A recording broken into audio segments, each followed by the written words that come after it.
5 ऐसी mutual fund की schemes जहां पर आपको डेफिनेटली इन्वेस्टमेंट करना चाहिए। और अगर आप लोग इन म्यूचुअल फंड की स्कीम में इन्वेस्टमेंट करते हैं तो यहां पर आपको दो बेनिफिट होंगे। नंबर 1, आपको अट्रैक्टिव रिटर्न्स मिलेंगे और साथ ही साथ नंबर 2, आपके इन्वेस्टमेंट्स के पोर्टफोलियो का डाइवर्सिफिकेशन होगा। अगर आप लोग अपने इन्वेस्टमेंट्स के पोर्टफोलियो को क्रिएट करना चाहते हैं, म्यूचुअल फंड में इन्वेस्टमेंट करना चाहते हैं, या आप लोग अपने इन्वेस्टमेंट्स यानी कि म्यूचुअल फंड के पोर्टफोलियो को डाइवर्सिफाई करना चाहते हैं, तो आज के इस वीडियो को शुरू से लेकर एंड तक देखना। आज मैं आपको जिन म्यूचुअल फंड की स्कीम के बारे में बताने वाला हूं, उन म्यूचुअल फंड की स्कीम की रेटिंग की गई है 3 ईयर CAGR ग्रोथ के बेसिस पर। अगर आप लोग शॉर्ट टर्म के लिए यानी कि 3 साल के टाइम पीरियड तक इन्वेस्टमेंट करना चाहते हैं तो ये सारे के सारे फंड्स आपके लिए सुटेबल होंगे। तो चलिए इस वीडियो को शुरू करते हैं और जानते हैं म्यूचुअल फंड की स्कीम्स के बारे में। सबसे पहली स्कीम जहां पर इन्वेस्टमेंट करने के लिए आप कंसिडर कर सकते हैं वो है ICICI प्रूडेंशियल ओवरनाइट फंड। अब जब मैं इस वीडियो को रिकॉर्ड कर रहा हूं तब इस म्यूचुअल फंड के एक यूनिट की प्राइस है 1278 रुपीज के आसपास। अगर आप लोग पिछले 3 साल के CAGR ग्रोथ को देखेंगे तो यहाँ पर 3 ईयर CAGR ग्रोथ जो है वो 126% का निकल कर आता है। लेकिन आखिर ये ओवरनाइट फंड होते क्या हैं? ओवरनाइट फंड जो होते हैं वो बहुत ही शॉर्ट टर्म के लिए होते हैं और अगर आप लोग ओवरनाइट फंड में इन्वेस्टमेंट करते हैं तो आपका इन्वेस्टमेंट डेट ऑप्शंस में किया जाता है जो कि ओवरनाइट के लिए होते हैं। मतलब कि बहुत ही ज्यादा शॉर्ट टर्म के लिए जब फंड रेस किया जाता है तो ओवरनाइट फंड के थ्रू रेस किया जाता है। तो अगर आप लोग शॉर्ट टर्म के लिए इन्वेस्टमेंट करने की प्लानिंग कर रहे हैं या लॉन्ग टर्म के लिए इन्वेस्टमेंट करने की प्लानिंग कर रहे हैं तो ये आपके लिए सुटेबल ऑप्शन हो सकता है, क्योंकि एक डेट स्कीम है और डेट स्कीम के साथ साथ यहाँ पर रिटर्न भी अट्रैक्टिव दिखाई दे रहे हैं। और अगर आप लोग ICICI प्रूडेंशियल के ओवरनाइट फंड को कंपेयर करेंगे अदर म्यूचुअल फंड की स्कीम के साथ तो यहाँ पर आपको हाईएस्ट रिटर्न दिखाई दे रहे हैं। और अगर आप लोग ओवरनाइट फंड के म्यूचुअल फंड के एक्सपेंस रेशियो को देखेंगे तो इस म्यूचुअल फंड का एक्सपेंस रेशियो बहुत कम है, 0.10% का एक्सपेंस रेशियो है, जो कि कैटेगरी के कंपैरिजन में काफी कम है। अगर आप लोग इस म्यूचुअल फंड की स्कीम में शॉर्ट टर्म के लिए इन्वेस्टमेंट करते हैं तो यहाँ पर आपको स्लैब वाइज टैक्स पे करना पड़ेगा। लेकिन अगर आप लोग इस म्यूचुअल फंड की स्कीम में लॉन्ग टर्म के लिए इन्वेस्टमेंट करते हैं तो अपने इन्वेस्टमेंट्स को विड्रॉ करने पर जो प्रॉफिट होता है उस प्रॉफिट पर आपको 20% long term capital gain tax पे करना पड़ेगा। इसके बाद सेकंड म्यूचुअल फंड की स्कीम जहां पर आप लोगों को डेफिनेटली इन्वेस्टमेंट करना चाहिए वो है क्वांट का स्मॉल कैप म्यूचुअल फंड की स्कीम।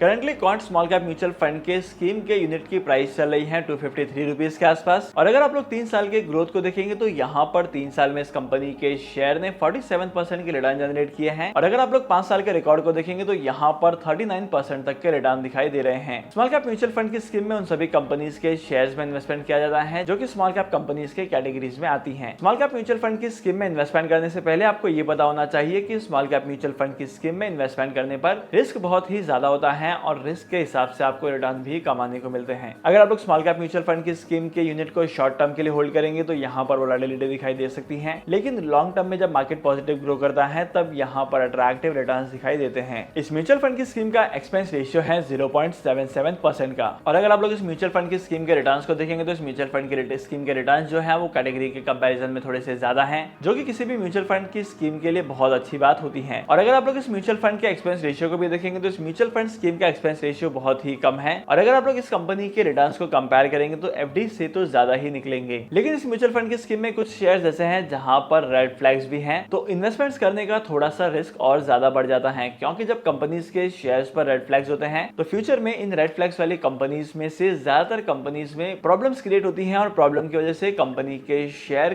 क्रैश करते हैं। इसके बाद नंबर 3 स्कीम आती है Aditya Birla sun life PSU equity fund. Basically इस म्यूचुअल फंड की स्कीम में पब्लिक सेक्टर अंडरटेकिंग कंपनीज के शेयर्स में इन्वेस्टमेंट किया जाता है। यहाँ पर अलग अलग मार्केट साइज की कंपनीज होती हैं और majorly public sector undertaking companies होती हैं। अगर आप लोग आदित्य बिरला के इस फंड को देखेंगे तो यहाँ पर फंड में अट्रैक्टिव रिटर्न्स दिखाई देते हैं। पिछले 3 सालों में इस कंपनी के NAV की प्राइस ग्रो कर चुकी है 46% से। और 5 ईयर की बात की जाए तो 5 ईयर में इस कंपनी के CAGR की ग्रोथ जो है वो 35.10% की है। इस म्यूचुअल फंड स्कीम का एक्सपेंस रेशियो है 0.68% का। इस म्यूचुअल फंड की स्कीम के रिटर्न अट्रैक्टिव हैं, कंपनी के ऊपर कोई भी डेट नहीं है। और अगर आप लोग इस म्यूचुअल फंड स्कीम के एक्सपेंस रेशियो को भी कंपेयर करेंगे तो आपको अदर कैटेगरी के कंपैरिजन में एक्सपेंस रेशियो जो है वो बहुत ही कम दिखाई देगा। और सबसे बड़ी बात तो यह है कि इस म्यूचुअल फंड की स्कीम में आपको कोई भी रेड फ्लैग नहीं दिखाई देगा, मतलब ऐसे किसी कंपनी के शेयर में इन्वेस्टमेंट नहीं किया है जहां पर रेड फ्लैग हैं। इसके बाद बात करते हैं नंबर 4 स्कीम की, और नंबर 4 स्कीम है क्वांट इंफ्रास्ट्रक्चर फंड। अब जैसे कि नाम से पता चल रहा है कि इस म्यूचुअल फंड की स्कीम में इंफ्रास्ट्रक्चर के सेक्टर में इन्वेस्टमेंट किया जाता है, इसीलिए ये एक सेक्टर स्पेसिफिक म्यूचुअल फंड है जहां पर पिछले 3 सालों में इस म्यूचुअल फंड की स्कीम ने अपने इन्वेस्टर्स को 46% के रिटर्न दिए हैं। और 5 साल के टाइम पीरियड में इस कंपनी के म्यूचुअल फंड में 35.10% का ट्रेंड दिखाई दिया है। अब last but not the list scheme number 5 जहां पर आप इन्वेस्टमेंट कर सकते हैं वो है इंडेक्स फंड की। अब इंडेक्स फंड में इन्वेस्टमेंट करने के बारे में मैंने आपको पहले भी काफी बार बताया था, था, लेकिन यहाँ पर इन्वेस्टमेंट करना क्यों है। इंडेक्स म्यूचुअल फंड में इन्वेस्टमेंट करने का मतलब ये होता है कि आपने किसी पर्टिकुलर इंडेक्स में इन्वेस्टमेंट किया है और जिस तरीके से उस पर्टिकुलर इंडेक्स की प्राइस ग्रो करते जाएगी उस हिसाब से आपके इन्वेस्टमेंट्स पर आपको रिटर्न्स भी अट्रैक्टिव मिलेंगे। अगर आप लोग इस म्यूचुअल फंड की स्कीम का एक्सपेंस रेशियो देखेंगे तो इस म्यूचुअल फंड की स्कीम का एक्सपेंस रेशियो बहुत कम होता है। और अगर आप लोग लॉन्ग टर्म में देखेंगे तो लॉन्ग टर्म में म्यूचुअल फंड की स्कीम में अट्रैक्टिव रिटर्न्स दिखाई देते हैं। काफी बार देखा जाता है कि इस म्यूचुअल फंड की स्कीम में इन्वेस्टमेंट करके आप नॉर्मली से ज्यादा रिटर्न्स कमा सकते हैं। इसके अलावा इंडेक्स म्यूचुअल फंड की स्कीम में इन्वेस्टमेंट करना बहुत ज्यादा आसान है, क्योंकि यहाँ पर आप लोगों को ज्यादा रिसर्च नहीं करनी पड़ती है कि कौन सी कंपनी के शेयर में इन्वेस्टमेंट करना है, कौन से म्यूचुअल फंड में इन्वेस्टमेंट करना है, कितना फायदा होगा कितना नुकसान होगा, आपको ये नहीं देखना है। आपको लॉन्ग टर्म के लिए इन्वेस्टमेंट करना है और इन्वेस्टमेंट्स करते जाना है। By the way, demat account open करने के लिए टॉप 3 ब्रोकर्स की लिंक आपको डिस्क्रिप्शन में मिल जाएगी। वहां पर जाकर आप लोग डीमैट अकाउंट ओपन कर सकते हैं और स्टॉक मार्केट में इन्वेस्टमेंट करना स्टार्ट कर सकते हैं। तो आज के इस इंपॉर्टेंट वीडियो को यहीं पर खत्म करते हैं। मैं आपको मिलूंगा अगली वीडियो में नए टॉपिक के साथ, एक इंटरेस्टिंग टॉपिक के साथ। तब तक के लिए signing off, happy investing and good bye.